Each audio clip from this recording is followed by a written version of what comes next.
Бројни коментари на социјалните мрежи од граѓани кои тврдат дека СДСМ со пари на терен во ТРЦ се обидува да добие поддршка.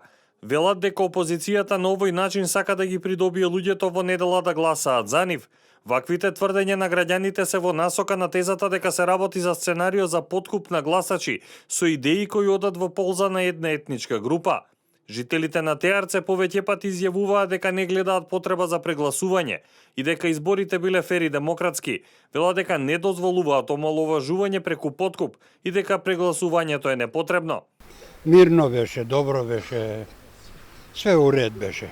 Овде ми е куќата, овде близо и во ред беше, не знаем сега.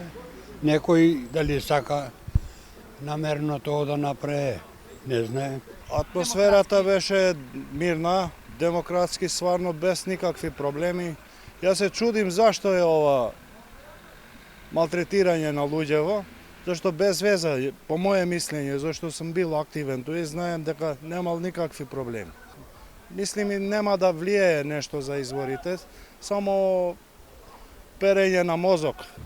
Прошлите избори мислим дека поминаа на најдобар ред.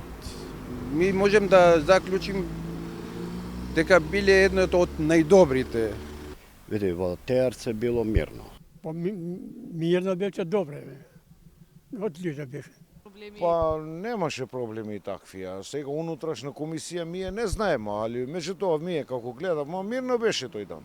Членовите на Општинската изборна комисија во ТРЦ и избирачкиот одбор два пати сведочеа во ДИК. Речиси сите тврдеа дека немало неправилности. Владеачката ВМРО ДПМН пак е со став дека се работи за сценарио за постизборен инженеринг, за негирање на волјата на гласачите и да се украде изборната победа.